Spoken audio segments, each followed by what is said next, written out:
Hörmətli izləyicilər, hər birinizi salamlayıram. Sizi layihəmizin növbəti buraxılışında xoş gördük. Bugünkü mövzumuz mühasibatlıq ixtisası və bu haqda bizə məlumatı Kəmalə xanım Rzayeva təqdim edəcəkdir. Sizi salamlayıram, xoş gəlmisiniz. Dəvətimizi qəbul etdiyiniz üçün sizə dərin minnətdarlığımızı bildiririk layihə adından.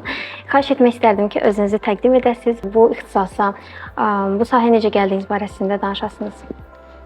Birinci mən sizə təşəkkür edirəm dəvətiniz üçün. Mühasibat ixtisası demək olar ki, özüm ailə olaraq da həyatım bu ixtisasda keçib. Anam mühasibdir və özümdə elə ona görə yönlənmişəm. Özümü təqdim etməli olsam elə sadəcə son 5-6 ilini daha çox vergi bəyannamələrinə sərf etmiş mühasib kimi təqdim edərdim. Çünki mühasibat hər bir müəssisə üçün önəmlidir, hər bir vergi ödəyicisi üçün önəmlidir. Mən hətta deyərdim ki, universitetdə, tədrisdə də bəzən tələbələrə dedim, hər bir şəxsə vacibdir ki, mühasibatı bilsin. Çünki mühasibat bir haqq hesabdır deyə hər bir kəs üçün önəmlidir ki, mühasibatı bilsin. Biz universitetə qəbul olanda, yəni qəbul üçün sənədlərimizi verəndə indiki kimi deyildi. O zaman biz 15 ixtisas seçirdik və sənədlərimizlə birgə universitetə təqdim edirdik. O zaman mən mühasibat çotunu qeyd etməmişdim. Maraqlısı odur ki, o da biraz İqtisad Universitetinin binaları ilə bağlı bir situasiya idi. Və mühasibat çotunu qeyd etməmişdim, amma sənədlərimi verdiyim gün axşamı anam özü mühasibdir və mənə tövsiyə elədi ki, mühasibat çotunu qeyd edim. İndi bəlkə də bəzən həyat bizi elə yönləndirir, sonra görür ki, əslində bizim elə uğurumuz da oradadır. Və gəldim 8 balla çatmadı ki, maliyyə ixtisasına düşür və mühasibat çotu ixtisasına qəbul oldum və demək olar ki, elə fəaliyyətimdə mühasibat çotu ixtisasında davam elədi. Həm bakalavr, magistr, sonra doktorantura bu ixtisasda davam etdi və işlədiyim sahədə elə mühasibat çotu sahəsi olub. Mühasibatlıq nədir? Mühasibatlığı izah üçün bir məsələn ailə timsalında verə bilərəm. Biz necə məsələn yaşayırıq və bir ailə olaraq bir evdə və aylıq olaraq gəlirimizi və xərcimizi uyğunlaşdırırıq, haqq hesab edirik. Nəyi aldığımızı, nəyə xərclədiyimizi, xərcimizin necə artmağı və ya da gəlirimizin necə artmağına baxırıq. Və yaxud da evə hansı əşyanı alırıq, onun müqabilində kiməsə borclanırıq, kreditə götürürük, banka kredit borcumuz yaranır və yaxud da hansı şirkətə. Mühasibat da sanki bu ailənin şirkətdə ailə xərclərinin və yaxud da ailənin aldıqları, xərclədiklərinin bir müəssisədə tətbiqidir. Mühasib müəssisədə də müəssisənin gəliri, xərci, onun nə aldığını, kimə borclandığını, bu şeylərin hamısının qeydiyyatını aparan bir ixtisasdır və yaxud da peşədir deyərdim. Ümumiyyətlə, peşədə uğurlu olmaq üçün təkcə o peşənin gəlir gətirmək və yaxud da həmin dövrdə bazarda populyar olması şərt deyil. Əgər bir sahədə insan uğurlu olmaq istəyirsə, birinci o peşəni sevməlidir. Mühasibat çotu düzdür, son illər sadəcə gəlirli sahə olduğu üçün üst tutulan bir sahə olsa da, amma məncə mühasibatda özüm də uğurlu olmağımın səbəbi məncə mühasibatı sevməyim olub. Minnətdaram. Sahə üzrə gərəkli bilik və bacarıqlar sizin üçün nədir? Bunu demək olar dəfələrlə qeyd edirəm. Əslində tək mühasibat sahəsi üçün yox, ümumiyyətlə gənclərə tövsiyə elərdim ki, birinci bizim inkişaf etməli olduğumuz şeylər nitq. Nitq ən önəmli məsələn faktordur. Hazırda öz peşəmizdə, ixtisasımızda, işimizdə olan problemlər də bizim o nitq bacarıqlarının zəif olmasından sanki qaynaqlanır. Çünki nitqimizi inkişaf etdirə bilmirik deyə özümüzü ifadə edə bilmirik. Növbəti hissə məsələn nə qədər texnologiyanın inkişaf etdiyi dövrdə olsaq da yazı. Məsələn mail yazmaq. Vurğulayıram dəfələrlə ki, mail yazmaq. Məsələn iş üçün müraciətlər olur. Başlıq, subject yeri məsələn olmur və yaxud da mailin özü subject hissədə yazılır. Məsələn, bunlar o qədər önəmli faktordur ki, işçi seçərkən o hissələri düzgün dolduruqmu? Yazının önəmi, yəni nitq və yazı. Artıq ondan sonra mühasibata sırf keçsək, mühasibatda daha çox məntiq rol oynayır. Bəzən riyazi bilikləri önə versək də, riyaziyyatın rolu çox olsa da, amma riyazi biliklə yanaşı mütləq məntiqi yanaşma olmalıdır. Çünki mühasibat daha çox analiz tələb eləyir. Mühasibat bizim üçün, ümumiyyətlə mühasibatın tərifinə yanaşsaq, mühasibat odur ki, nə baş verib, onun qeyd olunması deməkdir. Yəni, artıq baş vermiş hadisələrin qeydiyyatıdır. Amma mənim fikrimcə mühasibat onunla bitmir. Yəni, biz orada o qeydiyyatı aparanda həm də təhlil etmiş oluruq. o təhlillə biz növbəti gələcəyə yönəlik də bəzi qərarlar verə bilərik. Elədir. Bəs ixtisasın məzunları harda çalışır və nə işlə məşğul olur? Düzü bu statistikaya baxmamışam necə olur, amma həmişə məsələn təlimlərdə sual verirəm ki, nə qədər iştirakçı mühasibat və maliyyə sahəsindən gəlir və həmişə görürəm ki, bu çox az faiz təşkil edir. Demək olar ki, artıq mühasibat uçotuna fərqli yönlərdən üst tuturlar. Biraz da deyirəm, bəlkə də bu bizim baxışımızdan asılıdır, baxışımız dəyişib. Biz artıq daha çox gəlirli sahəni seçmək istəyirik. Peşə sevgisi, peşə mədəniyyəti, peşə etikası anlayışları. Ona görə də son illər artıq məsələn bizdə Auditorlar Palatasında da artıq audit etikası, mühasibat etikası kimi bəzi anlayışlar ona görə gəlib. Çünki o etikalardan biraz sanki uzaqlaşırıq, üst tuturuq gəlir məsələsinə. Elədir. Bəs ixtisasın hazırki tələb durumu nə vəziyyətdədir? Hazırda yaxşı mühasiblərə ehtiyac çoxdur. Həqiqətən çoxdur, amma bu tələb düzgün qarşılana bilmir.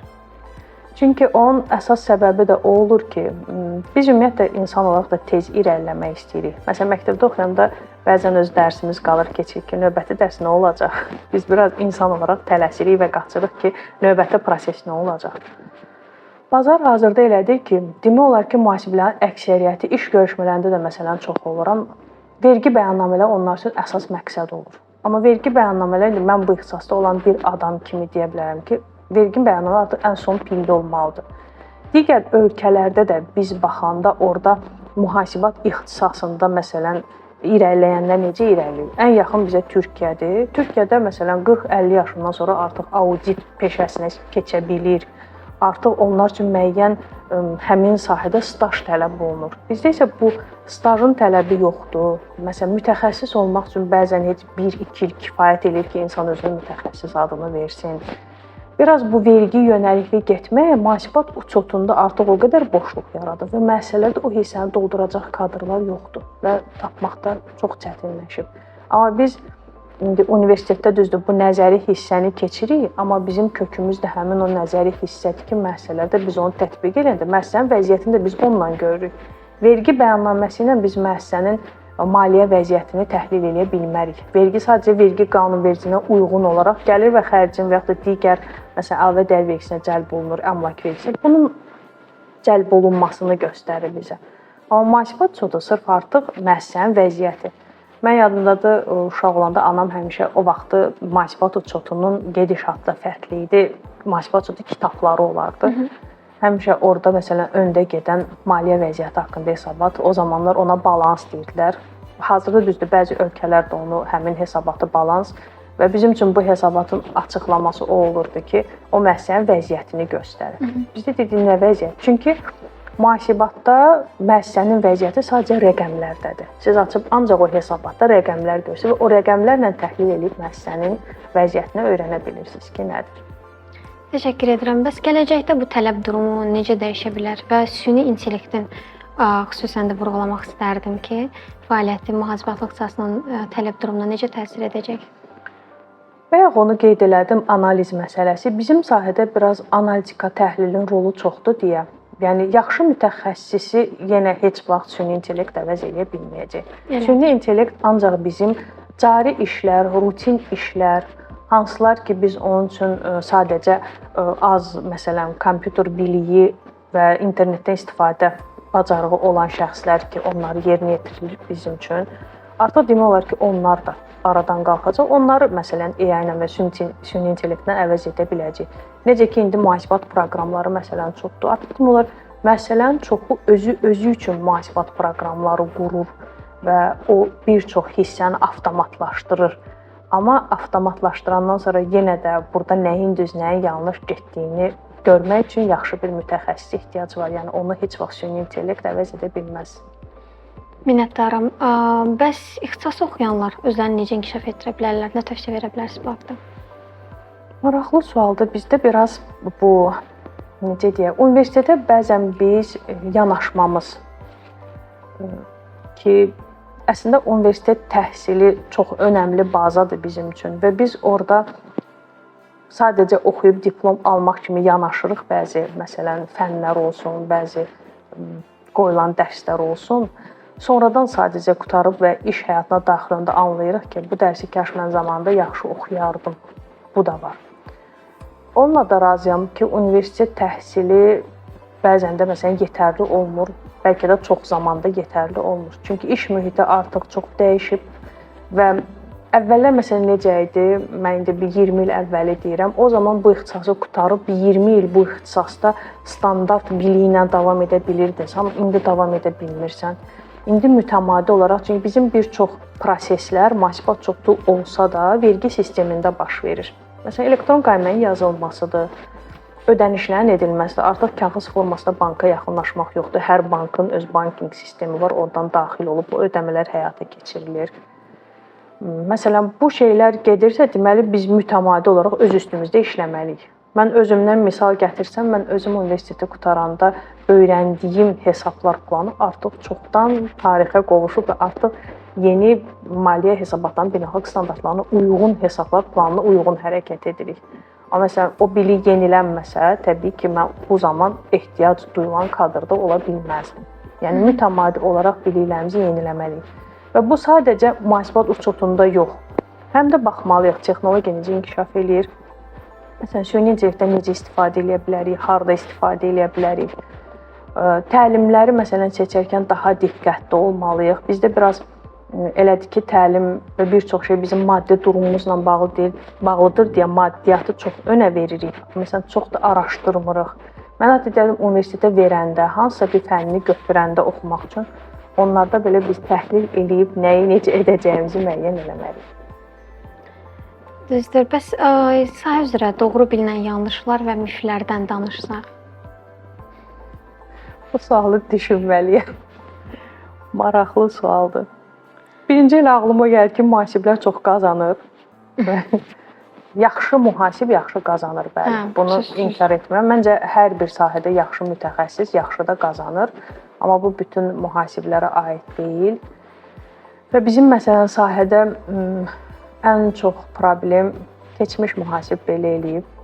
Bu onun səhvidir. Ən çox rastlaşdığımız şey bu olur. Bəli. Və bəzən də situasiyanı düzgün təhlil edə bilmir. Düzdür, burada fərqli faktorlar ola bilər. Və deyirəm də çox qəribə sahədir ki, gəlirsən müəssisəyə və bəzən gedib keçmişin nə qədər işində görməli olursan, nə qədər işini araşdırmalı olursan və bəzən də bu keçmişdə ilişib qalmaq bizim cari işlərimizi də çox daha geriyə salır. Ona görə son illərdə hansı müəssisə ilə məsələn əməkdaşlığa başlasam, çalışıram caridən tutum davam eləyim və çıxan problem zamanı gedib keçmişə baxmaq. Çünki artıq məsələn əvvəllər mühasibat uçotunu aparmaq daha sadə idi. İndi avtomatlaşdırılsa da çətinliyi çoxdur. Niyə? İndi fəaliyyət sahələri genişlənib. İndi biz gedirik hansısa təhsil haqqını terminalından ödəyirik. Deməli, bizim təhsil haqqı ödəyəcəyimiz şirkətlə aramızda üçüncü bir adam girib. O da terminaldır. Terminal hansısa bir müəssisənin məhsuludur. Və pul gedir ora oturur. O orada təhsil müəssisəsi ilə müqaviləsi var. Komissiyasını tutur, ora ödəyir. Yəni insanlar üçün proseslər sadələşdikcə əslində arxasında onun uçotu çox qəlizləşib. Bunu da deyim. Və yeni sahələr gəlib, məsələn, son zamanlar maliyyədir, əplərin qurulmasıdır.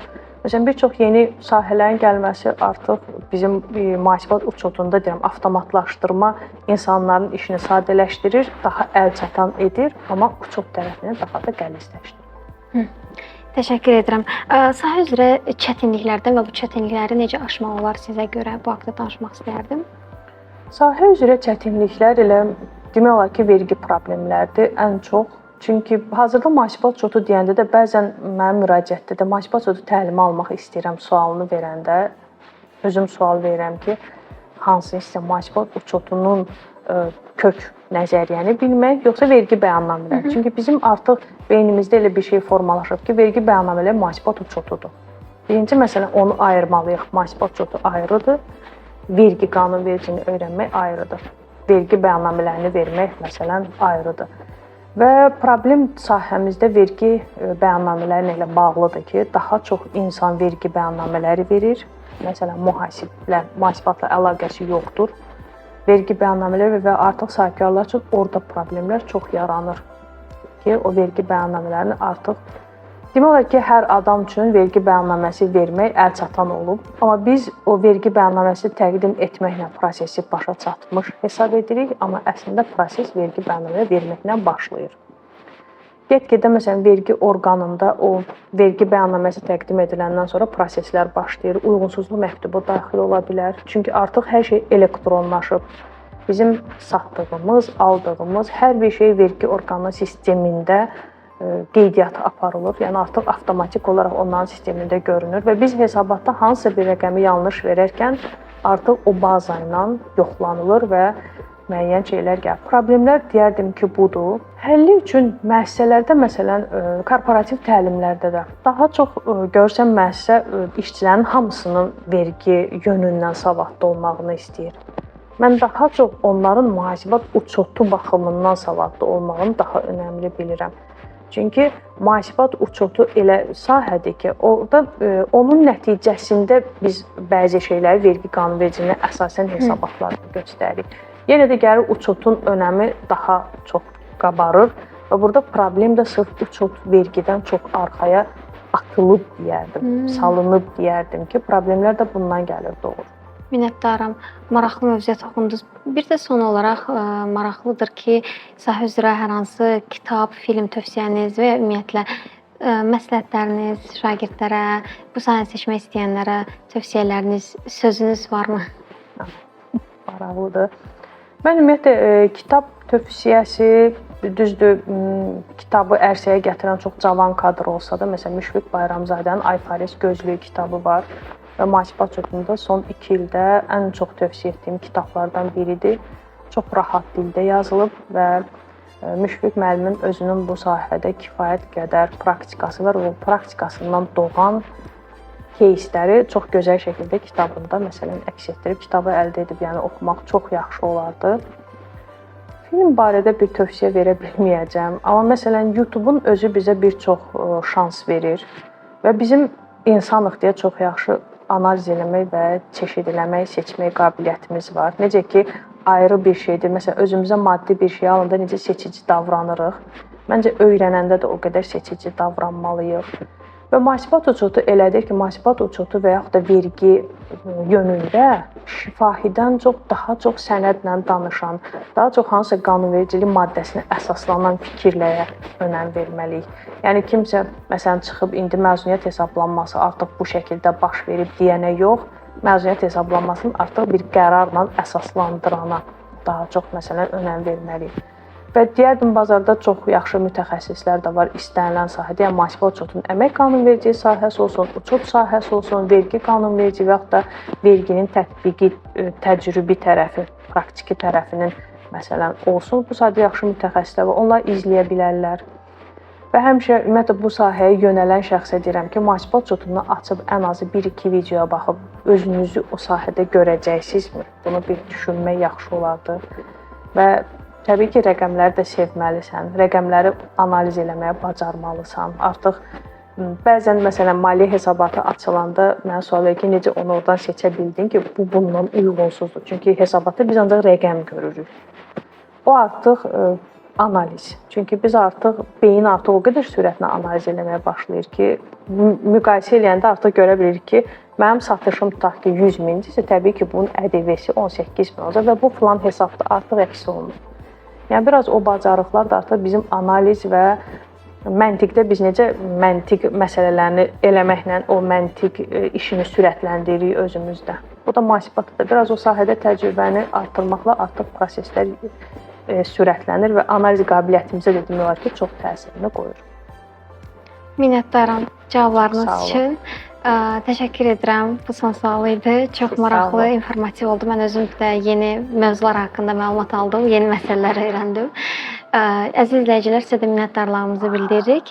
Rəy yazmağı, bəyənməyi və izləməyi unutmayın. Növbəti buraxılışda görüşmək ümidi ilə sağ olun.